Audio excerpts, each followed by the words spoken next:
welcome everybody to the Jump on a New Heat Pump Homeowner webinar. This project is a collaboration of the City of North Vancouver, the District of North Vancouver, and the District of West Vancouver. And we have representatives from all of those municipalities here today. We have Larissa Lensink from the city. She's their environmental sustainability specialist. We have Adam Wright, a sustainability planner with the District of North Vancouver, excuse me. And then we have Courtney Miller, senior planner with the District of West Vancouver. And then we have two special guests that'll be speaking today as well. That will be Sam Wright. She's a CleanBC community energy coach. So she's going to talk to us about the Better Homes BC rebates available for heat pumps. And we also have Jordan Fisher, president of Fresco. And he's an engineer or head of an engineering company and extremely knowledgeable about heat pumps. And I myself, I'm Darla Simpson. I'm with SES Consulting, and I will be your host today. So just a few housekeeping notes. We will be holding questions till the end. If you do have questions, you can pop them in the chat. All you have to do is bump your mouse against the bottom of your screen. A little chat bubble will come up, click on that, and then you can type in whatever your question may be, and we'll do our best to get to all the questions today. And with that, I'm going to hand it over to our first speaker, Larissa Lensink from the City of North Vancouver, to talk a little bit about the background for this project.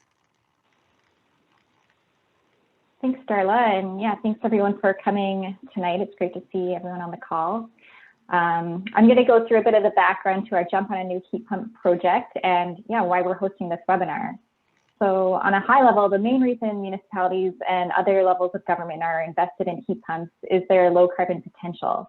So heat pumps powered by BC's renewable electricity produce close to zero emissions.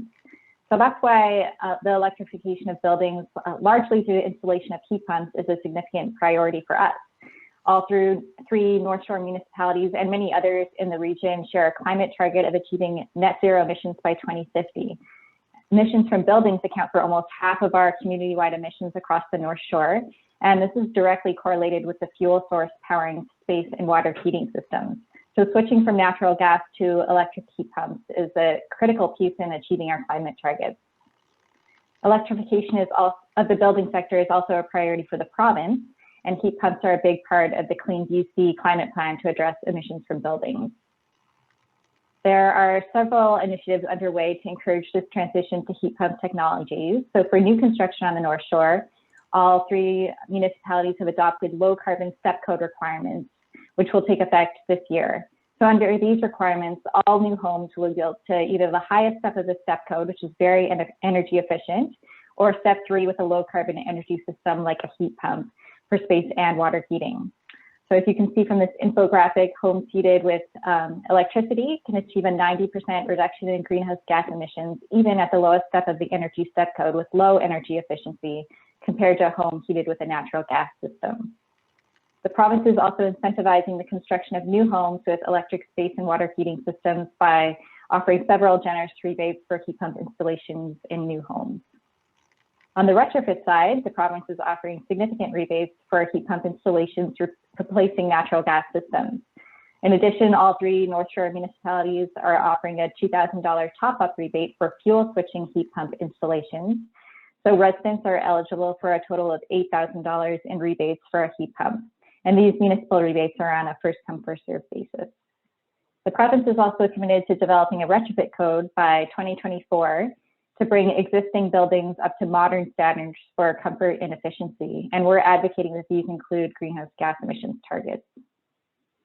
So to encourage this transition to low carbon systems, the 3 new North Shore municipalities have partnered with funding from BC Hydro to develop the Jump on a New Heat Pump program, which is an initiative to increase the adoption of fuel switching heat pump retrofits across the North Shore. This program has 2 components, an industry capacity building initiative and a homeowner education campaign, including this webinar. In addition to their low carbon potential, heat pumps have a number of other benefits. So heat pumps provide year-round comfort, especially with advances in cold climate heat pumps. They can provide heat on even the coldest days. And they offer cooling in the summer too, which is becoming increasingly important with warmer temperatures in the summers and more frequent heat waves. Modern heat pumps are highly efficient, where they transfer heat instead of creating it, They can use 2 to 3 times less energy than other space heating systems. So you can use less energy to heat your home. Heat pumps also have the ability to improve air quality by providing airflow and dehumidification with options to add air filters to remove dust and other pollutants, which can be especially beneficial when air quality is poor. And finally, as I already mentioned, the low carbon potential of heat pumps mean that switching from a gas furnace to a heat pump can really significantly reduce your carbon footprint. So that's the background on the Jump on a New Heat Pump program. And yeah, Darla's going to walk us through some of the resources. Thank you so much, Larissa. And with that, we're going to jump into some of the heat pump resources. But before we do that, I'm just going to launch a quick little poll here. I'd like to learn a little bit more about why folks have joined us on this webinar today, and kind of where you're at in your heat pump journey. If you're ready to go, or maybe you're even mid-project and looking to have some questions answered. So I see a number of folks already jumping in there. It's fabulous. We'll keep the poll open for about another 10 seconds and give you a chance to get your answers in there.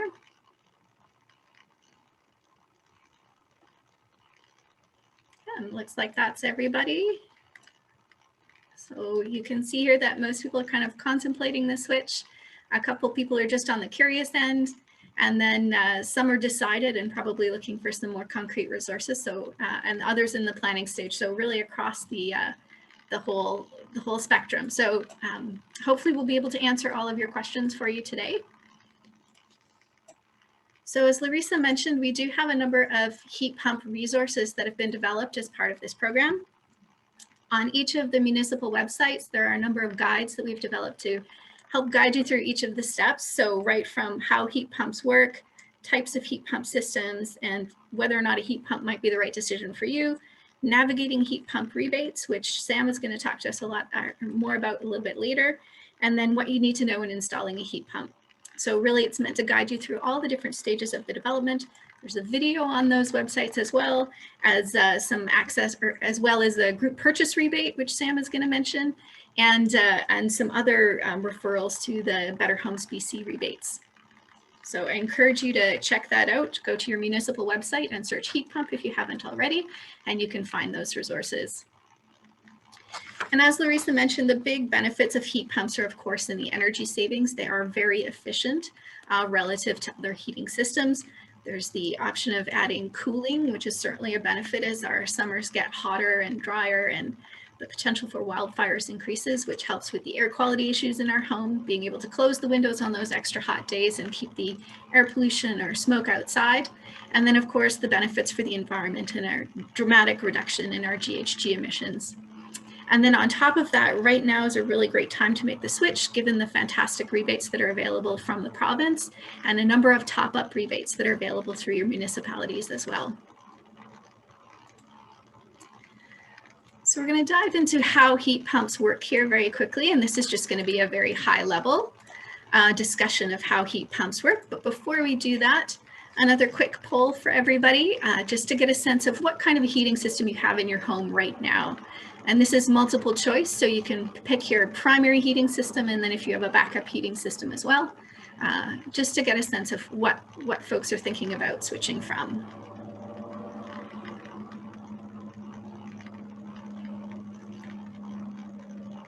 So we'll keep that poll open for another few seconds while the answers come flooding in.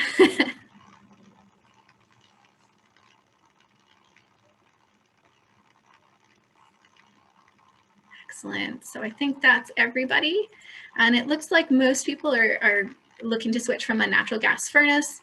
We have a couple of in-floor radiant heating systems, and then hot water radiators, and then electric baseboards. So primarily natural gas furnaces. So we'll try to walk through that in a little bit more detail for you today.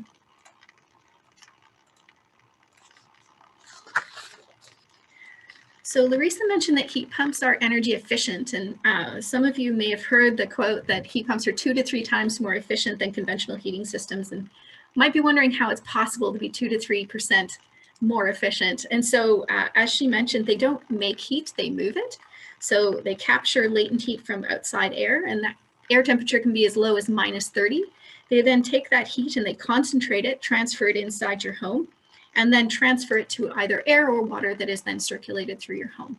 So that's how they can be quite a bit more efficient. They aren't making heat, they're capturing latent heat and then concentrating it and redistributing it through your home. So they can be 300 to 400% efficient. That is, they produce 300 to 400% more heat than the energy required to run the equipment. In comparison to electric baseboard heating, which is up to 100% efficient. And then of course, our natural gas furnaces or any kind of a combustion system is always going to be less than 100% efficient, because not 100% of the fuel is going to be burned in that particular case. There's particulate matter that's given off and doesn't get turned into heat. So they are very efficient from an energy perspective. Now, energy efficiency does not necessarily equate to utility cost savings, because of course, different energy sources have different prices to them. So we're going to get into that a little bit as well. So before we dive into detailed questions, a few heat pump basics. All heat pumps are comprised of two different pieces of equipment primarily. We have the outdoor unit or condenser that's pictured on the left. And this is usually located outside your home. Some can be a bit, they're basically big fans and compressors, so they can be a little bit loud, and they must comply with municipal bylaws, and we're going to get into that a little bit later as well. And then there's the indoor unit, and these can look very different depending on the type of heating system or heat pump system that you decide to purchase. And they can be something that looks like this, which is an indoor air handling unit, which blows the hot air through your house. You can also have, of course, the air to water system, which looks a little bit more like a tank, like the system on the right there. Or you can have something that looks a little bit more like an air conditioning unit that's actually high up on your wall in a ductless system.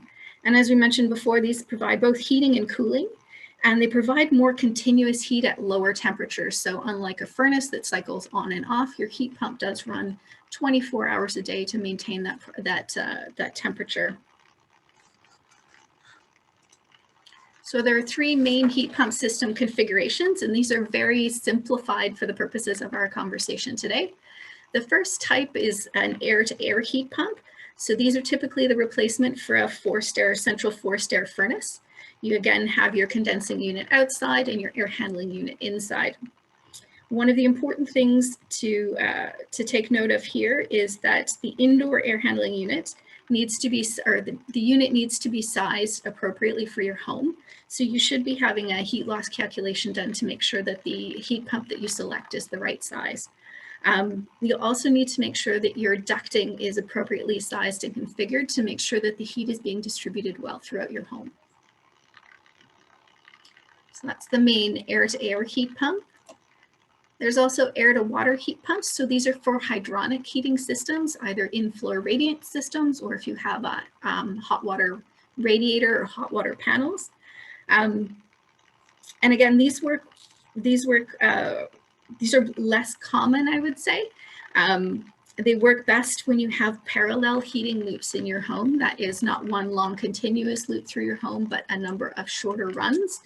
And not all models of the air-to-water heat pumps provide cooling, so that is something to be aware of when you are switching over.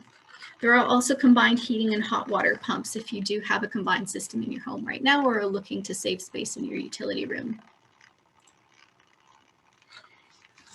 And finally, we have ductless heat pumps, and ductless heat pumps can come in many different forms. And with ductless heat pumps, they don't require an indoor distribution, so there's no ducting and there's no in-floor radiant heating or piping running through your walls. Each evaporator unit is in the room that it's heating, and one heat pump can supply up to 8 indoor evaporator units. And so those are piped through your home into each of the rooms requiring heat. And I should also note that there are, in addition to the mini split, single indoor units and the multi-split up to 8 indoor units, there are slim duct units as well. So you can actually have the evaporator installed in the ceiling or in the wall, and then you just have a vent high on your wall or in your ceiling that provides the warm air if you're looking for a lower profile ductless heat pump option. And these are really great in that they are some of the lower cost options in terms of switching to a heat pump, and they allow you to set a different temperature in each of the rooms with an evaporator unit. So if you're looking for or to be able to have more control over the heat room by room in your home. The number one question we received in the registration was, how much is it going to cost me? And so we wanted to address this directly because it is a bit of a complicated question, and that's why you don't often see quotes for what a heat pump is going to cost. So the first factor, of course, is the heat pump system type. So as a general rule, ductless heat pumps are less expensive than air-to-air heat pumps, which are less expensive than air-to-water heat pumps. That is a very, very generalized rule. And the systems that we've described today can be simplistic. So you might have dual fuel models with, say, a central air-to-air heat pump with a natural gas backup. I will say the dual fuel models are generally not required on the North Shore. It's not so cold here, so they're not necessary like they might be in some of the colder climates.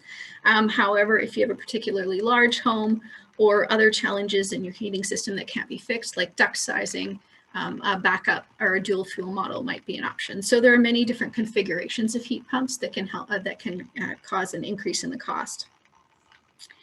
The second factor is how much heat is needed for your home. So of course, the larger your home is and the air tightness of your home, that is how efficient your building envelope is or how much cold air is getting into your home, is going to affect the size of the heat pump that you require, and it's going to affect the ongoing utility costs. So what can we do around that? We recommend when you're doing your when you're looking at having a heat pump installed, that you ask them to do a heat loss calculation. And Jordan recommends in particular the F280 sizing calculation. So what that's going to do is it's going to make sure your heat pump is sized appropriately for the heat that you need in your particular home. And like I said, if you have a very efficient building envelope, you might need a smaller heat pump. If you have a very inefficient envelope in a bigger home, you might need a bigger heat pump, and that's going to affect the cost. Then we have the equipment that you select. So different equipment can come with different price points. There's, of course, the seasonal energy efficiency rating and the heating seasonal performance factor. So those are measurements of the efficiency of your heat pump at providing hot air and cold air at different seasons. So that's one of the factors that you'll need to understand in order to apply for the heat pump rebates. You have to have a minimum SEER and HSPF rating. And for different pieces of equipment. There's also the operational range of the equipment that can impact the cost. So what range of temperatures does the heat pump work efficiently? And then finally, will it operate and how well does it operate in cold temperatures and to what range? So in British Columbia, in particular in the Lower Mainland, we can get away with just a regular heat pump rated to say a -5. But we do recommend that you look at cold climate rated heat pumps, which are a little bit more efficient and effective at providing heat in colder temperatures. And if you're concerned, you can look for one of those systems up to -12. And so you know how uncommon it is to get to -12 on the North Shore, and that should be sufficient for your heating needs for the majority of the time. And Jordan's going to speak to this a little bit later, but price does not necessarily equal performance. So we're going to dig into some of the things that you might want to be watching for when you actually go to select your specific equipment, or things to ask your contractors when you go to select equipment. And then finally, another piece of the cost that is difficult to factor in is if you will require any additional upgrades. So for example, if you have any changes to your ductwork that's required in order to make sure that you're getting sufficient heat to all the different areas in your home, or if you require an electrical panel upgrade. So this is specifically an issue if you are switching from natural gas to an electric heat pump. You may need to upgrade your electrical panel. There are rebates available across the North Shore to do that through Better Homes BC, but it is a potential additional cost and might be something that you want to look at anyway if you have any plans for adding electric vehicle charging in the future. So those are all the reasons that we don't generally provide a cost for upgrading to a heat pump or generalizing on a cost for upgrading to a heat pump. And having said that, we have a case study for you. So this is a home on the North Shore. It's a 2,600 square foot single family home, and they are in need of replacing their furnace. they would like to compare a high efficiency gas furnace to a central heat pump upgrade. So you can see that the equipment installation cost, this is the equipment cost and installation, varies significantly from a high efficiency gas furnace to a central air source heat pump. But when factoring in the when factoring in the Better Homes BC rebates, the costs come much more in line.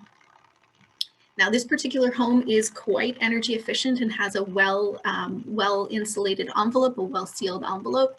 So in this case, the annual utility costs are going to come out fairly close, with a slight increased cost for the central air heat pump, because of course our hydro is slightly more expensive per unit of energy than natural gas is right now.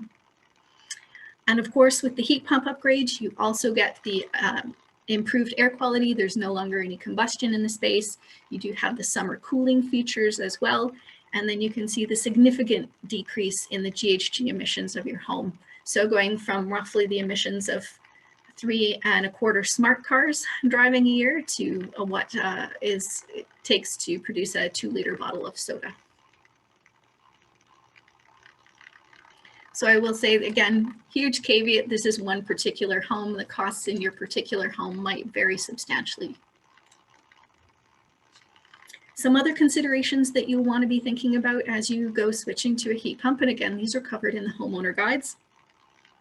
There are permitting requirements and bylaws for heat pump upgrades. So all heat pumps do require an electrical permit. If you are changing your gas furnace, you may also require a gas permit to decommission or change that.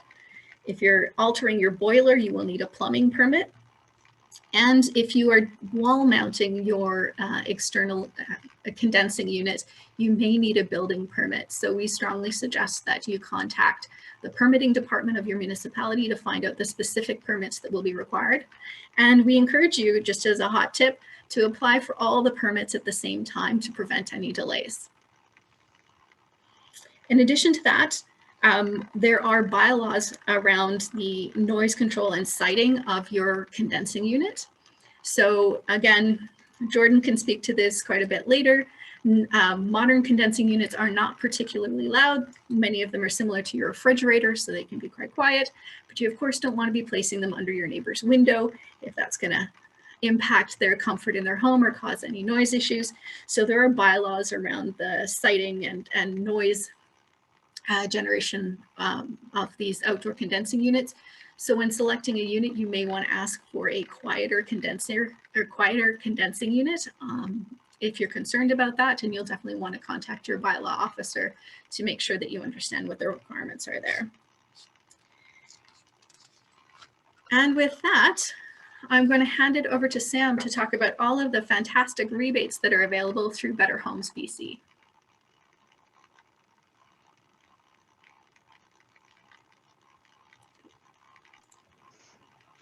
If you can give me the permissions to share, and I'll swap over to my slides.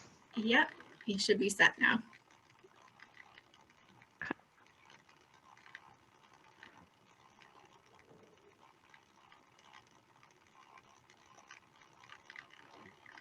Okay. Let me just exit that. Okay. So I'll be sharing some of the available rebates right now throughout the North Shore area for switching to a heat pump. And it's important to note too that the program is always changing. So to make sure you have the most up-to-date information, I always encourage you to check the website or alternatively call an energy coach to make sure that you have the right information on hand. So the CleanBC rebate page is the hub, if you will, of all the available rebates in BC. And this is so much easier than going to Hydro's website or Fortis's website, you know, checking everything that's available. This is streamlined all into one nice hub. And it also features a lot of great resources, such as a rebate search tool, some FAQs, tips for hiring contractors, as well as some contractor search tools. And if you do have any questions, of course, there is the CleanBC Energy Coach service. So I myself am also one of these coaches when I am not the community energy coach. And we are a group of well-trained individuals that can help answer any questions that you might have along the way. And you can usually get through right away. If not, we do respond typically within the same business day as well. And if we aren't able to help you, we can definitely refer you to those that can. The rebate search tool is an excellent place to get started. Here you can identify what rebates are available to you based off of your location and how your home is currently heated. So the heating system of the home prior to any upgrades does impact what rebates are available to you. So that's important to check. And for those of you who don't know, there is a double the rebate offer being offered at the moment, and this is limited time. So part of that is receiving a promo code by March 31st, and this is specifically for homes that are upgrading from fossil fuel, so natural gas, oil, or propane, to a heat pump. And that heat pump would need to be installed by June 30th. And if your home is heated by electricity, in order to access those double the rebates, you would need to have already applied for a promo code back prior to December 31st. So if you are an electrically heated home and you have not received a promo code, then there are still the regular rebates through the program, just not the double up offers, because again, that March 31st deadline is specifically those upgrading from fossil fuel. Some general eligibility criteria to consider include eligible home types as shown on the screen, as well as the primary space heating prior to upgrade, as I mentioned previously. And it's important to note that a natural gas or a propane fireplace would never be considered a primary heating source. They are considered secondary heat. When upgrading to a heat pump, it does need to become the primary heating system of the home and not just used for the purpose of air conditioning. And homes can access one primary space heating rebate, regardless of the number of systems installed. And invoices can't exceed the cost of, rebates can't exceed the cost of the invoice. It doesn't happen often, but that is something worth noting. And the heat pumps themselves must be found on the qualifying product list in order to be eligible. Apartments and condo buildings, anytime where there's units that are stacked, they are not eligible for rebates through the program. And again, household eligibility, heating system prior to upgrade, as well as the specific requirements for the system are some of the key things to consider. And if you have any questions, the Energy Coach service is always there to help.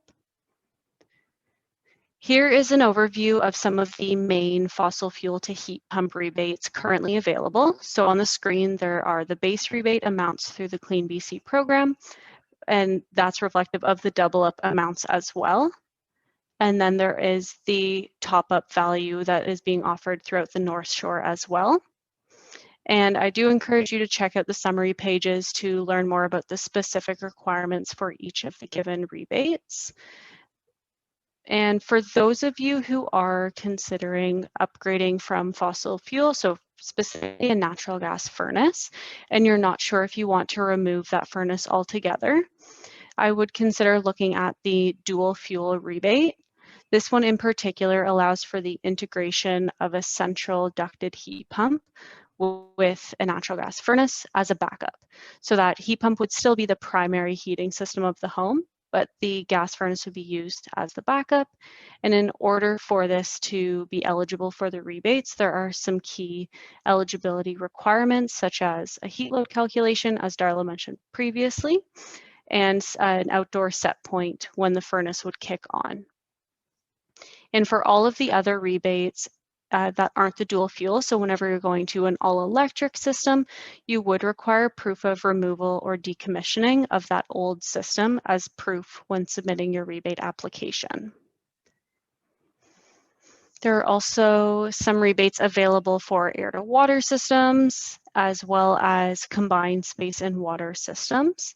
So these are often considered if you do have that kind of radiant or in-floor technology currently in place. And again, this is just for upgrading from fossil fuel, so natural gas, oil, propane, to a heat pump. And there is an electrical service rebate as well, and I'll go into that in just a moment. So the municipal top-ups that are available are automatically added to your rebate application, and there's no need for an additional application form. And these are first come, first served, so they're subject to change based off availability of funding. But all 3 municipalities in the North Shore are offering that $2,000 top-up for the heat pump upgrade. The electrical service upgrade is directly paired to the heat pump upgrade. So this is when you're switching from fossil fuel to a heat pump, and this does include the dual fuel rebate as well. And you do need to be increasing your amp service from 100, 200, or 400 amps.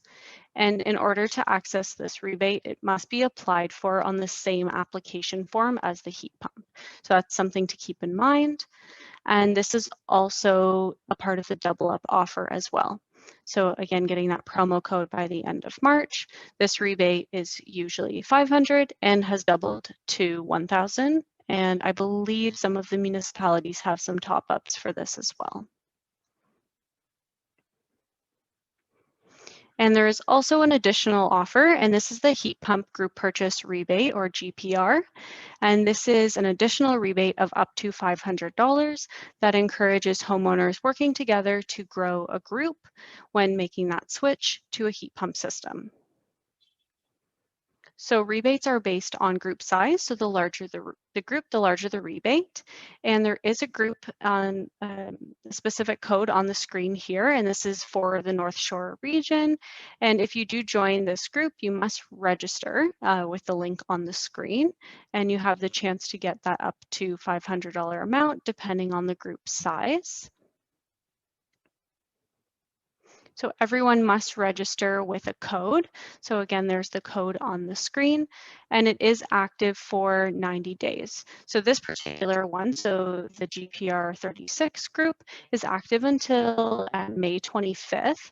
So if you do know for sure you're in the works of planning that heat pump upgrade and will have it installed prior to that date, you do want to make sure you can apply for the heat pump rebate with an active GPR code, and of course registering for that code beforehand. And then you would include that in the application form in the promo code field spot, just like your double the rebate promo code. So they actually go in the same spot. Now, as an alternative to the rebates, there is a low interest financing program, and this is a loan that can cover the total cost of a heat pump upgrade up to $40,000. This is only for those upgrading from fossil fuel, so not for homes that are currently heated by electricity or wood. And to access this offer, you do have to work with a finance registered contractor. Now, to cover the homes that are heated by electricity, I have a summary of some of the rebates available on the screen here. So BC Hydro does offer rebates up to $2,000 when you're switching from electricity to a heat pump. Now, when you are heated by electricity supplied by BC Hydro, you do have to meet the minimum electricity consumption requirement, and that tool is shown on the screen here. And if you did happen to receive a promo code prior to December 31st, then you would also be eligible for the double up rebates for electric to heat pump. And that would have the same install date as well. So the install deadline, that is, of June 30th. But again, you would need that promo code back in December. That registration has closed now. And if you do have a heat pump or are planning on adding to a heat pump, there are no rebates available through the CleanBC program at this time. They are encouraging the first time installation of heat pump systems. For those that are heated primarily by wood, the rebate eligibility requirements are more or less the same as they would be for electric to heat pump. And the one kind of main difference here is that if you are wood heated, you do have to make sure that the wood stove is either wood stove or wood fireplace is either removed or in good working order through a wet inspection report. And if you do have a combination of electric baseboards and wood, Using that tool through BC Hydro is how you would determine which one is considered your primary heating system. And just quickly to make note of, there are some additional rebates as well, such as a heat pump water heater. If you are switching from an old fossil fuel water heater to heat pump water heater, this is also doubled right now to $2,000. There are some replacement rebates for gas furnaces as well as boilers. Rebates available for a gas fireplace, and this one does not need to replace any specific fireplace. There are window and door replacement rebates as well as some insulation rebates. And I would just recommend checking out the rebate search tool or contacting an energy coach to find some more specific information for those upgrades as well. If you're planning multiple upgrades, there are some great bonus offers, whether it's the 2 upgrade bonus for $300, or there is also the home energy improvement bonus. And this is, you would complete a pre-upgrade EnerGuide evaluation followed by 3 upgrades, and then complete it with a post-upgrade EnerGuide evaluation. So this is a home assessment, and that would be, again, a bonus offer of up to $2,000. And I like to end on this slide because it's definitely a lot of information. So again, there's always support available. The coach service is more than willing to help answer any questions that you have. No question is too small or too big. So please always call if you'd like anything clarified. Thank you. Wonderful. Thank you so much for that, Sam. And Sam will be sticking around if we have any questions towards the end, if there's anything that folks are looking forward to asking. And with that, just a few more pieces to present. So around finding and selecting contractors. So CleanBC does have a number of program registered contractors. So these folks have received specific training in heat pump retrofits and in our heat pump retrofit best practices, and are familiar with the rebate programs available. So you can find a list of program registered contractors on the Better Homes BC website. A few things that you want to be thinking about is making sure that you select a contractor that's familiar with your particular heat pump system. Again, because there are different kinds of systems, you want to make sure that you're working with somebody who's familiar with the specific system that you're looking to install. You can ask them about manufacturer training or other specific related training that they may have received around heat pumps, and that's a great way to know that you're getting a qualified contractor. And of course, in addition to that, all the CleanBC program registered contractors, they are required to be licensed contractors with valid BC business licenses. So you know that you're getting a quality person there. And then finally, just a reminder that before they quote your system, a contractor should be coming out and doing a site visit. They should be inspecting or taking a good look at your heating system and the ductwork or the inflow radiant heating to make sure that all the costs are properly accounted for before they quote your system. So that's just a really good rule of thumb.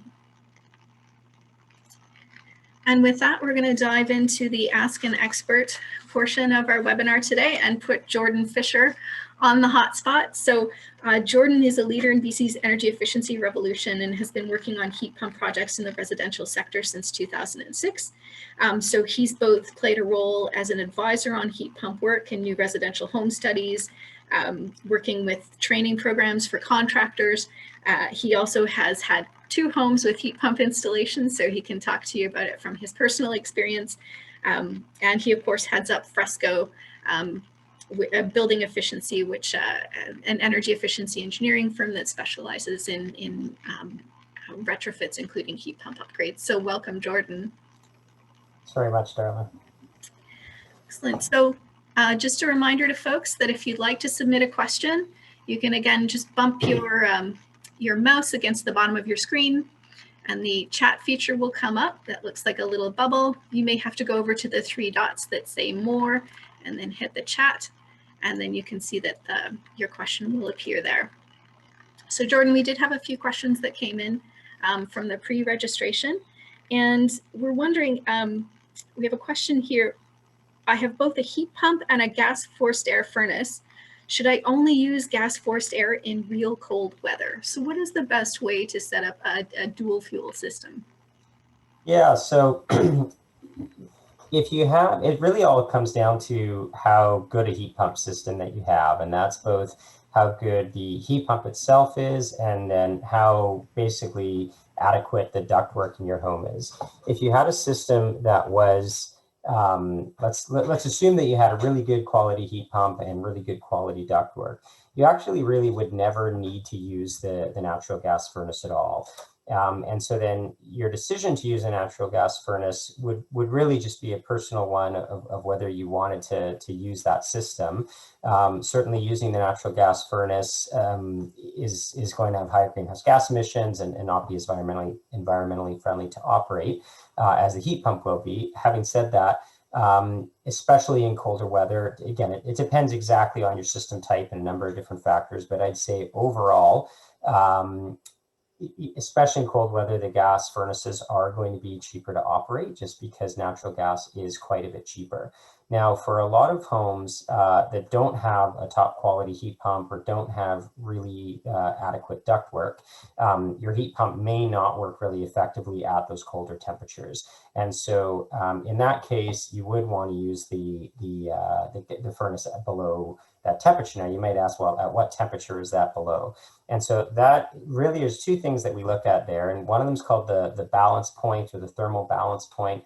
And basically what that means is it looks at, at what is the temperature at which your heat pump is not able to adequately provide heat to your home. And that temperature is the balance point. And so below that temperature is when you want to switch to your furnace, and your controls should be set up to do that. But that temperature is going to be different for every home, for every situation. And that's something contractors should be calculating when they install your system. And sorry, the second part of that is what we call the economic balance point. And that's basically a similar calculation, but it's really the temperature at which it becomes more efficient to use, either the gas furnace or the heat pump. And I think in BC Hydro's notes, they recommend setting your gas furnace 5 degrees lower temperature than your heat pump. So your heat pump it will only kick in if it's required.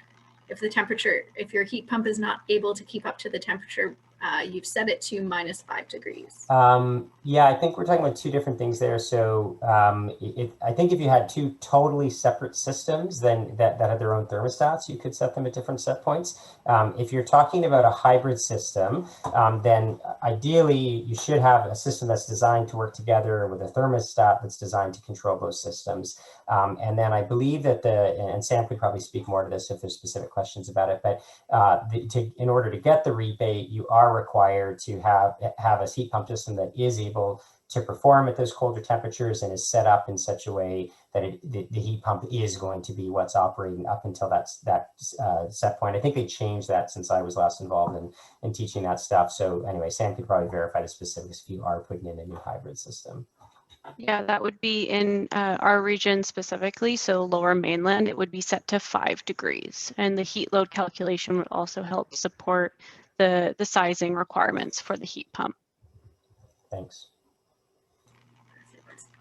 We do have a question here about the requirements and the connection points into your house. So specifically, how does that outdoor condensing unit reach into your home to the indoor evaporator unit? Yeah, that's a great question. So I'll talk about a couple different scenarios. So first I'll talk about with a central system. So typically with a central system, you're going to have one outdoor unit like Darla had showed in those photographs. And that's connected through what we call a line set, which is basically a set of pipes that carry refrigerant.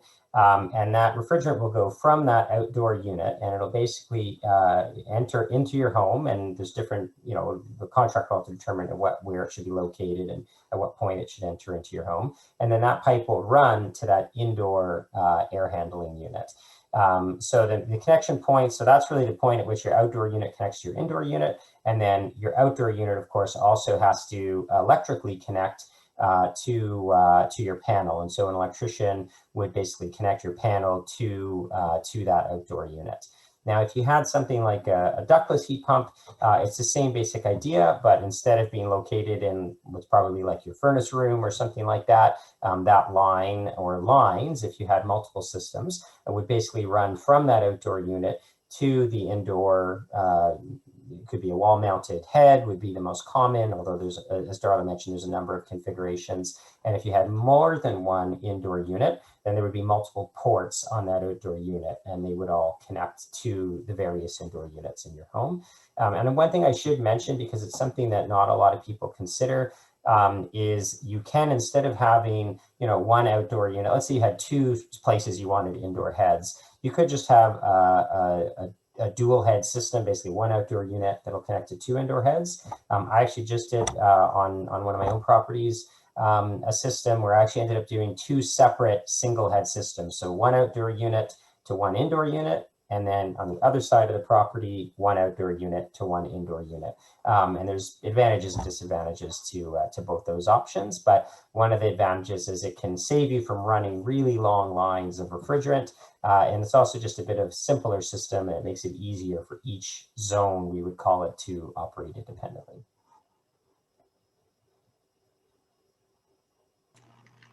Excellent. Thanks so much, Jordan.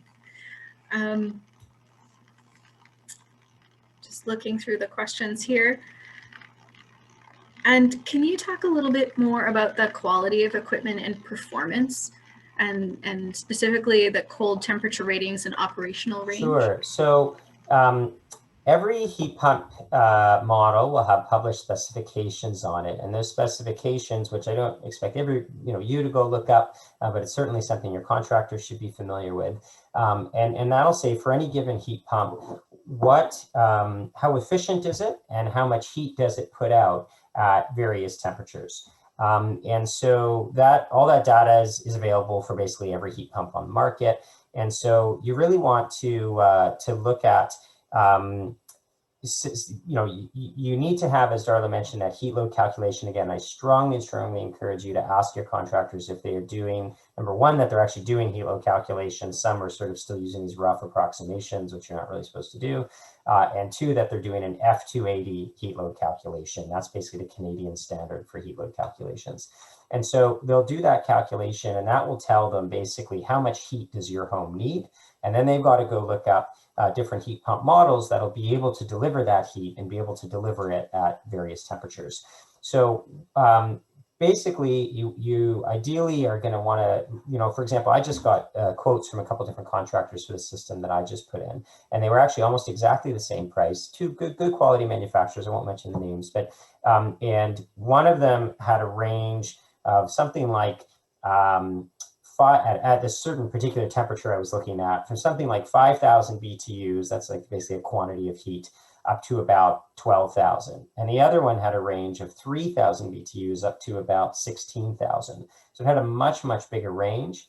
And at even those colder temperatures, it still had a very high efficiency rating, or what we call a COP, which stands for coefficient of performance. And so I went with the one, for a number of reasons, that had that bigger range. And that told me that heat pump could operate more effectively in a bigger range of temperatures. And so that's something to consider. And it's really something more, you're not going to probably go look up all those specs, but to really ask your contractor, why are you choosing this heat pump, and at what range of temperatures is it going to operate, and how much heat is it going to put out, and how efficiently is it going to operate at various temperatures, including, usually I think the published numbers, usually the lower one you'll probably look at is somewhere around -8 centigrade. Excellent. Thanks, Jordan. That's really helpful. We have a question here about the global warming potential of the refrigerants used in heat pumps, and this might be a good time to introduce the CO2 heat pumps as well. Yeah, really good question. So I think this is going to be more and more a topic that people are really talking about. So global warming potential basically is a measurement that's used to talk about how much impact on global warming a gas has, and it's referenced to CO2. So CO2 has a global warming potential of 1, and then all kinds of other gases have different, usually much higher global warming potentials. So there are different refrigerants. The most common refrigerant in heat pumps I'm going to get this number wrong now, so I better not quote it. I think it's something like 1900 is the global warming potential. There's actually some, over time, the heat pump industry is going to be facing tighter and tighter regulations. It's already improved from what it was some years ago. And it's going to just continue to improve to get to lower global warming potential. And the reason that's important is that if your heat pump system ever leaks refrigerant, so you might have a total leak, which actually had happened in my house about 10 years ago, where a contractor made a mistake, something cracked and everything leaked out. That leaking out has an impact on climate change and has greenhouse gas emissions associated with it. And then also many systems just leak very, very slowly a little bit. And so we do see that, number one, if you've got good contractors that are doing really good work and doing good connections and doing a good job on those line sets, and not kinking them or bending them too much and causing them to crack, and doing really solid connections, you shouldn't get a lot of leaking. But it is really a kind of a installation quality issue. And then again, over time, we'll move to these lower global warming potential refrigerants. Now, Darla mentioned CO2 heat pumps. So CO2 heat pumps are pretty cool because they have basically the lowest global warming potential of their refrigerant. But CO2 heat pumps are primarily used for hot water. And I actually have seen them used for hot water heating systems in very, very, very efficient, usually new, super hyper efficient homes. But for the most part, CO2 heat pumps are used basically for hot water, like basically instead of like a conventional hot water tank. And then they have very, very low global warming potential. Excellent. Thanks, Jordan. That was really great. And we just have a few more minutes here, so we'll try and get to a couple of last questions. And we have a question here. Does it cost to have is there a cost to have an individual cost assessment of one's house? So I think to get a quote versus getting the heat loss calculation completed. Yeah, so usually not. So usually a contractor will come in and provide a proper quote, and certainly I think a lot of contractors will do a proper analysis in order to, which is what they should be doing in order to provide that quote. You can also get a usually more robust heat load analysis is done as part of an EnerGuide assessment. So we haven't really talked much about EnerGuide, but if you can get an assessment of all kinds of energy efficiency opportunities in your home, and part of that assessment, and I believe a lot of different municipalities do have rebates associated with those, and they can make other kinds of upgrades for windows or insulation, heating, hot water, all kinds of different systems. And they will also do quite a robust heat load calculation as well. And you do have to pay for those, but it's not necessary to do that in order to get a heat pump or get a heat pump quote. I did one on my home, and partly just because I was kind of curious to see how the contractor's one compared to this really robust one. Excellent. And I see Sam's been in here madly answering on the chat. So again, all of the rebate information is available through betterhomesbc.ca, and it's the most recent rebate information. So I really encourage you to go look there, and you can look at the specific rebates available or all the rebates available in general. And there's a question here. Does the District of North Vancouver offer any incentives for EnerGuide home ratings? And so let's see if we have anybody from the district. Is Adam still available? Hi, thanks for the question.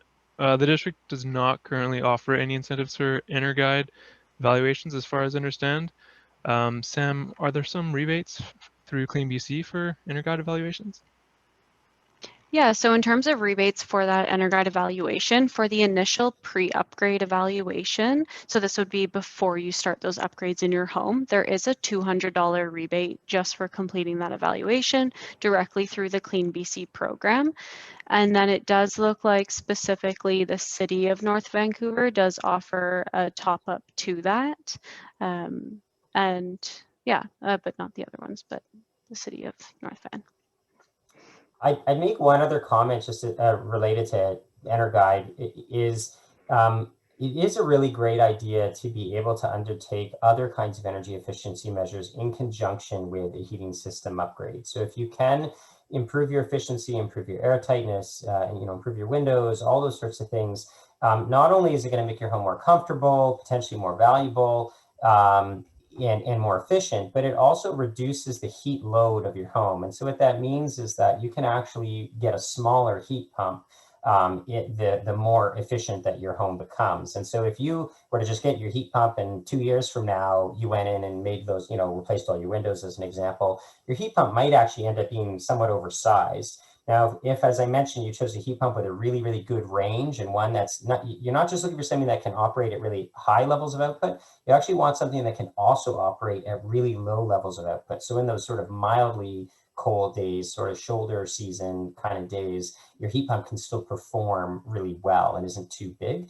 But if you can put in place all those kinds of upgrades at the same time, then they can all work together most effectively, and you can really both take advantage of all these great rebates. And I think Sam spoke about these multi-measured bonuses and things like that that you can take advantage of. But it also just helps you get a better overall system for your house, and everything will work better together as a result of that. Brilliant. And again, there's great resources on Better Homes BC about the whole house as a system approach. And you can also search there for eligible dual fuel heat pump rebates. So with that, we just have a few moments left. So we'll go and move to our wrap up. So just a quick poll for everybody to see how we did today. It's always great to learn how we've done and whether or not we've been able to answer all of your questions. So for those folks that are still on the line, I'm going to ask you to stick with me. And if you can, just pop your answers into the poll question.